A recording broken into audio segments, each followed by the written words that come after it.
ಶಿವಮೊಗ್ಗಿನ ಹೋಳಿ ಹಬ್ಬ ಎಲ್ಲರ ಮನಸ್ಸುಗಳನ್ನು ಪುಳಕಿತಗೊಳಿಸುವ ಹಬ್ಬವಾಗಿದೆ. ಪ್ರತಿ ವರ್ಷ ಪಾಲ್ಗುಣ ಮಾಸದ ಶುಕ್ಲ ಪಕ್ಷದ ಪ್ರತಿಪದ ತಿಥಿಯಂದು ಹೋಳಿ ಹಬ್ಬವನ್ನ ಆಚರಿಸಲಾಗುತ್ತದೆ. ಹೋಳಿ ಹಬ್ಬದ ಒಂದು ದಿನ ಮೊದಲು ಹೋಳಿಕಾ ದಹನ ಮಾಡಲಾಗುತ್ತದೆ. ಈ ದಿನದಂದು ವಿಶೇಷ ಪ್ರಾರ್ಥನೆಗಳನ್ನು ಸಹ ಮಾಡಲಾಗುತ್ತದೆ. ಅದರಂತೆಯೇ ಸಾಗರದ 8ನೇ ವಾರ್ಡ್ ಶ್ರೀನಗರದಲ್ಲಿ ಕಾಮಣ್ಣನ ದಹನ ಮಾಡುವ ಮೂಲಕ ವಿಶೇಷವಾಗಿ ಹಬ್ಬ ಆಚರಿಸಲಾಯಿತು. ಜನರು ತಮ್ಮ ಪ್ರದೇಶದಲ್ಲಿ ಕಟ್ಟಿಗೆಯನ್ನು ಸಂಗ್ರಹಿಸಿ ನಂತರ ಅದಕ್ಕೆ ಬೆಂಕಿ ಹಚ್ಚುತ್ತಾರೆ. ಮಕ್ಕಳಿಂದ ಹಿಡಿದು ವೃದ್ಧರವರೆಗೆ ಎಲ್ಲರೂ ಹೋಳಿಕಾ ದಹನ ವೀಕ್ಷಿಸುವಲ್ಲಿ ಭಾಗವಹಿಸಿದ್ರು.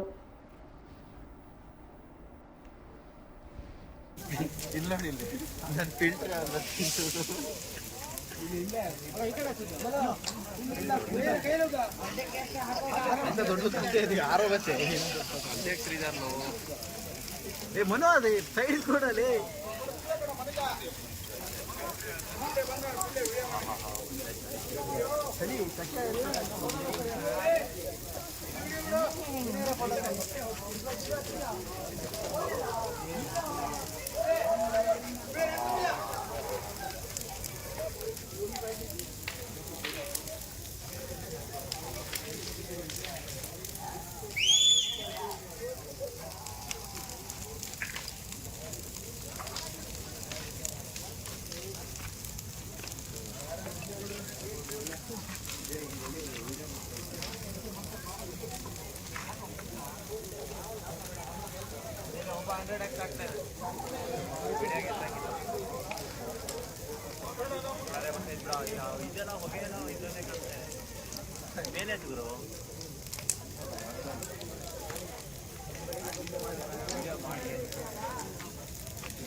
ಜನ ಬಿಡೋಣ ಇಲ್ಲಾರ ಬಿಡೋಣ ಈ ನಂಬರ ವಿಡಿಯೋ ಮಾಡ